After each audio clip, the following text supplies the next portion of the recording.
দর্শক, ছাত্র জনতার বুলডোজার কর্মসূচির বিস্তারিত জানাতে রাজশাহী কলেজ থেকে সরাসরি যোগ দিচ্ছে সহকর্মী মোস্তাফিজ রকি।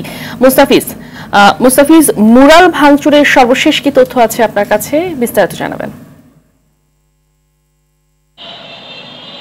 ফাহমিদা, সকাল থেকে দুপুর পর্যন্ত আমরা দেখেছি যে শেখ হাসিনা এবং তার পরিবারের যারা সদস্য ছিলেন তাদের যে গুরুত্বপূর্ণ স্থানে স্মৃতি বা অথবা নাম ফলক ছিল সেগুলো কিন্তু আসলে ভেঙে গুড়িয়ে দেওয়া হয়েছে অথবা মুছে ফেলা হয়েছে। এবং আমরা দেখেছি যে ছাত্র জনতা কিন্তু সকাল থেকেই তারা কিন্তু বিভিন্ন জায়গা থেকে বিক্ষোভ মিছিল নিয়ে আসে এবং এই আজকে যে বুলডোজার যে কর্মসূচি ছিল সেটি কিন্তু তারা আসলে পালন করেছে।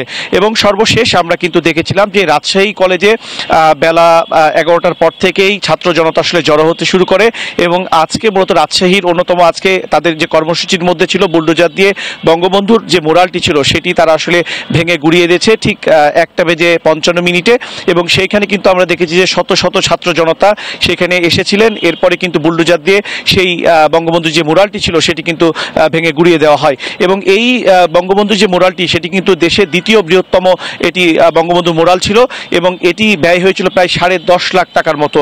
এবং ছাত্র জনতা যারা আসলে বলছেন যে এই টাকাটি আসলে শুধুমাত্র তাদের যেটি আসলে বলছেন যে জনগণের যে টাকাটি এটি শুধু অপচয় করা হয়েছে, এটি তাদের দাবি।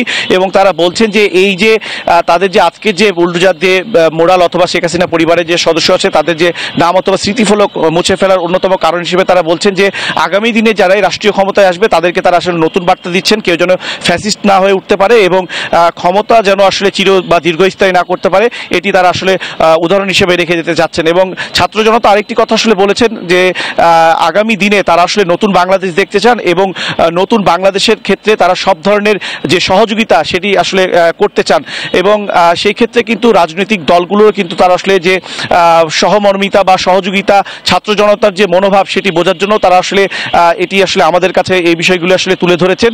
পাশাপাশি আরেকটি আপনাকে তথ্য দিয়ে রাখতে চাই, ঠিক দুপুরের দিকে কিন্তু এই ঘটনার পরপরই কিন্তু আমরা দেখেছিলাম যে সাবেক পররাষ্ট্র প্রতিমন্ত্রী শাহরিয়ার আলম তার বাড়ি কিন্তু রাজশাহী বাঘা উপজেলার আরানিতে, সেইখানে কিন্তু তার বাড়িতে আমরা দেখেছিলাম যে ছাত্র জনতা অগ্নিসংযোগ চালিয়েছেন এবং সেইখানেও কিন্তু আমরা দেখেছিলাম যে ফায়ার সার্ভিসের কর্মীরা সেখানে কিন্তু সেই বাড়িতে আগুনের যে পরিস্থিতি সেটি কিন্তু নিয়ন্ত্রণে নিয়ে আসে। তো আপাতত বলা যায় যে এখন পর্যন্ত কিন্তু আসলে আর তেমনভাবে কোনো কর্মসূচি লক্ষ্য করা যাচ্ছে না, ছাত্র জনতা আসলে সকলে আসলে বাড়ি চলে গেছে। তো এখন আপাতত রাজশাহীতে পরিস্থিতি অনেকটাই স্বাভাবিক রয়েছে। ফাহমিদা, ধন্যবাদ আপনাকে।